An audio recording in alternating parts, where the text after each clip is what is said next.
پہلی رکعت میں سورۃ الناس پڑھ لی تو کیا کریں؟ پہلی رکعت میں سورہ ناس پڑھی تو دوسری رکعت میں کون سی سورت پڑھیں گے؟ نیز اگر وطر کی پہلی رکعت میں سورہ فلق اور دوسری میں سورہ ناس پڑھی تو تیسری میں کون سی سورت پڑھیں گے؟ محمد سالم صاحب انڈیا سے۔ محمد سالم صاحب، صحیح سالم بات تو یہ ہے کہ ترتیب سے صورتیں پڑھا کریں، اور ترتیب سے، جیسے پہلی رکعت میں سورہ فلق تو دوسری میں سورہ ناس۔ لیکن اگر کسی نے اس کی ترتیب کے خلاف بھی کر لیا تو کوئی گناہ نہیں ہے، خاص طور پہ جب بھولے سے ہو جائے۔ تو اگر کسی نے بھولے سے پہلی رکعت میں سورہ ناس پڑھ لی ہے تو بہتر تو یہ کہ دوسری میں بھی سورہ ناس ہی پڑھے وہ، لیکن اگر وہ سورہ فلق بھی پڑھ لیتا ہے تو بھی ٹھیک ہے، بہتر یہ ہے کہ سورہ ناس دوبارہ ریپیٹ کر لے اگلی رکعت میں۔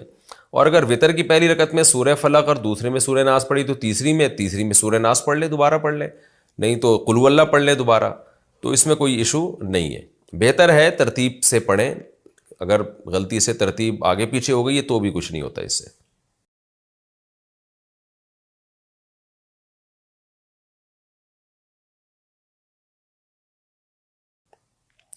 پہلی رکعت میں سورۃ الناس پڑھ لی تو کیا کریں؟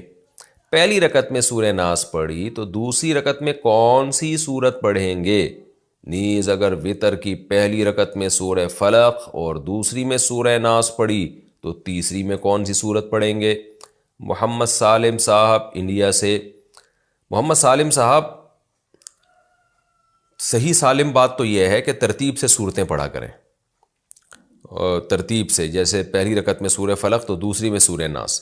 لیکن اگر کسی نے اس کی ترتیب کے خلاف بھی کر لیا تو کوئی گناہ نہیں ہے، خاص طور پہ جب بھولے سے ہو جائے۔ تو اگر کسی نے بھولے سے پہلی رکعت میں سورہ ناس پڑھ لی ہے تو بہتر تو یہ کہ دوسری میں بھی سورہ ناس ہی پڑھے وہ، لیکن اگر وہ سورہ فلق بھی پڑھ لیتا ہے تو بھی ٹھیک ہے، بہتر یہ ہے کہ سورہ ناس دوبارہ ریپیٹ کر لے اگلی رکعت میں۔ اور اگر وطر کی پہلی رکعت میں سورہ فلق اور دوسرے میں سورہ ناس پڑھی تو تیسری میں سورہ ناس پڑھ لے، دوبارہ پڑھ لے، نہیں تو قل ہو اللہ پڑھ لے دوبارہ، تو اس میں کوئی ایشو نہیں ہے۔ بہتر ہے ترتیب سے پڑھیں، اگر غلطی سے ترتیب آگے پیچھے ہو گئی ہے تو بھی کچھ نہیں ہوتا اس سے۔